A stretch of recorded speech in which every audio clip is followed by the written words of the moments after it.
Salut les coureurs, salut les triathlètes.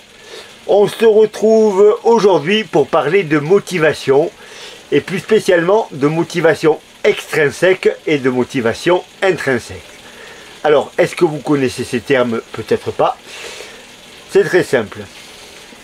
Sur l'échelle de la motivation, vous avez déjà amotivation, ça veut dire je n'ai aucune motivation. Donc là, c'est très difficile de faire des choses. Mais ensuite, on arrive à la motivation extrinsèque. Donc ça commence par EX, si je ne prononce pas bien. C'est quoi la motivation extrinsèque? C'est quand ce que vous faites est motivé par quelque chose qui vient de l'extérieur. Ça peut être plein de choses. Ça peut être, si vous êtes jeune et que vous allez à l'école, la peur d'avoir des mauvaises notes parce que votre père ou votre mère va vous engueuler. Donc vous êtes motivé pour travailler, non pas parce que ça vous plaît, mais parce que vous voulez éviter la punition. Vous pouvez également avoir de la motivation extrinsèque au travail. Vous arrivez à l'heure le matin, vous partez à l'heure le soir, vous bossez bien toute la journée, parce que vous avez peur d'être licencié si vous ne faites pas ça. Et donc, vous mettez tout en place pour éviter cela. Mais si demain, il n'y avait plus de contrôle, il n'y avait plus personne qui regarde quand vous arrivez, quand vous partez, eh ben, vous iriez à 10 h le matin et 2 heures après, vous seriez chez vous parce que votre motivation, elle n'est liée qu'à l'effet extérieur. En sport, la motivation extrinsèque, ça peut être le regard des autres. Vous faites des choses parce que ça vous valorise. Vous vous sentez valorisé parce que vous avez fait une course et que vos potes vous disent « Waouh, t'es fort, c'est bien ». Vous pouvez être motivé parce que votre compagne ou votre compagnon vous regarde avec admiration quand vous faites une course. Vous pouvez être motivé par le regard de vos enfants. Vous pouvez également être motivé par des récompenses financières. J'aime pas courir, mais je suis fort. Quand je m'entraîne et que je vais courir, je ramène des primes. Voilà, ça c'est de la motivation extrinsèque. Et après on avance vers la motivation intrinsèque. La motivation intrinsèque, c'est quand vous n'avez besoin de personne pour être motivé. C'est que c'est au fond de vous. C'est que ça vous plaît tout simplement. C'est-à-dire, vous allez courir, vous aimez ça. Que quelqu'un soit au courant ou pas, c'est exactement la même chose. Que vous gagnez ou pas, ça n'a aucune importance puisque vous prenez du plaisir. Elle est très liée au plaisir, la motivation intrinsèque. On fait les choses parce qu'on aime faire ça. On se moque que ça plaise aux gens. On se moque que ça rapporte quelque chose, on le fait parce qu'on aime ça. Alors, des fois, ça se chevauche. Comme toujours, je vais prendre mon exemple. Moi, je cours depuis toujours. J'ai commencé en club d'athlète, j'avais 11 ans, j'ai 59 ans. Voilà, j'ai toujours couru, j'ai fait d'autres sports en même temps, des fois, mais la course à pied, ça a toujours été ma passion. Je vais courir quoi qu'il arrive. Je vais courir tout seul. Je vais courir à l'époque où Strava n'existait pas. Je vais courir à l'époque où tout le monde se foutait de ce que je pouvais faire. Cependant, à aujourd'hui, je ne peux pas dire que la motivation extrinsèque, elle ne marche pas. Le fait d'être devenu bon en vieillissant, c'est-à-dire en gardant mon niveau au fil des années, et d'être capable de courir le marathon en 2 h 45 à presque 60 ans, fait que les gens me disent « Waouh Michel, c'est super bien !» Et je ne peux pas dire que je ne suis pas content. Et je ne peux pas dire que je ne suis pas fier de moi. Et ça m'apporte un surplus de motivation. Mais si demain, plus personne ne me calcule, si demain je cours le marathon en 4 heures, mais je continuerai à courir quand même. J'aurai plus cette valorisation extérieure. Mais comme ma motivation intrinsèque est beaucoup plus forte, eh ben ça ne bougera pas. Alors pourquoi cette vidéo? Cette vidéo aujourd'hui parce que j'ai discuté avec une de mes athlètes il y a quelques jours. Dans sa planification annuelle, je lui ai proposé de ne pas faire une course. Je lui ai dit, écoute, cette course, on l'annule. On va plutôt se consacrer sur la suivante. Ça permettra de réussir une meilleure deuxième course. Et la première, c'est pas très grave, on va la laisser tomber. Et là, elle se met quasiment en colère et me dit, mais comment? Moi, cette course, elle est super importante pour moi. J'ai mon mari qui vient me voir courir. J'ai mes enfants qui viennent me voir courir. J'ai ma famille qui vient me voir courir. Donc il est hors de question que je la fasse pas.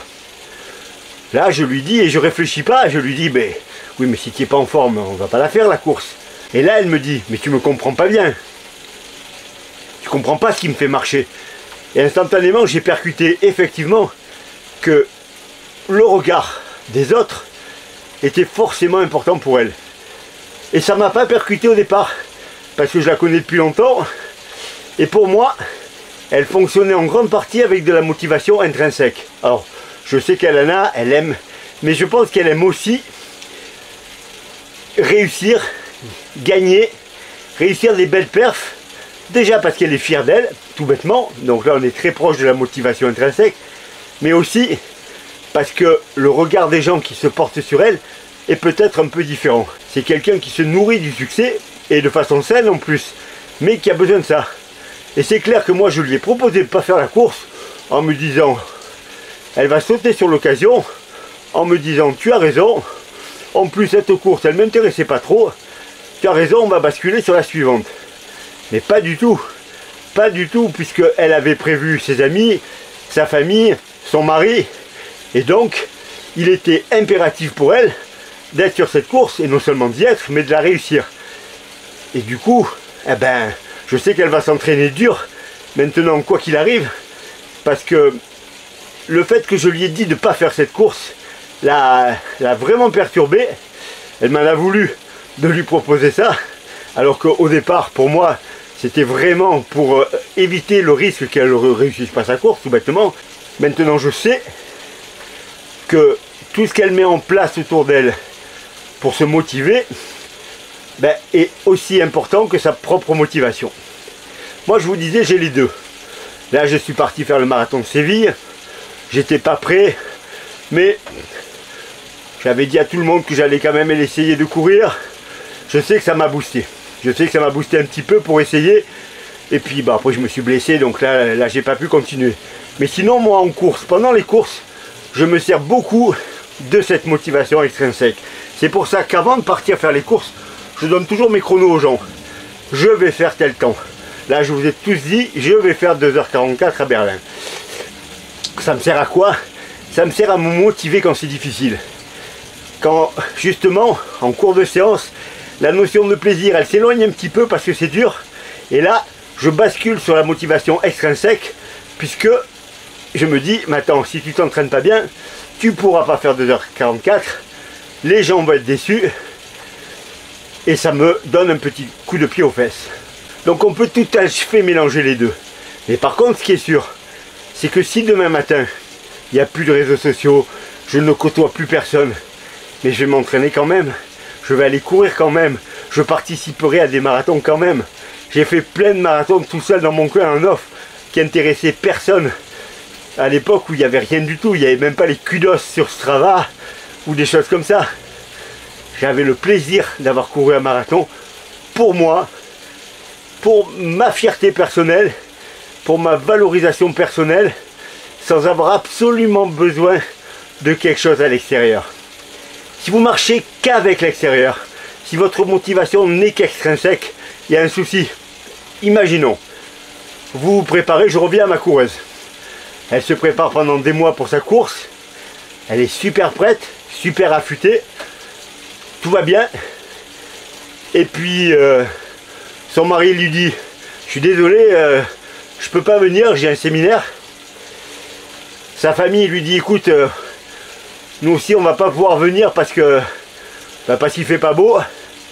Et ses potes lui disent, finalement tu sais, nous la course à pied on s'en fout un peu, tu veux pas plutôt venir faire la fête avec nous?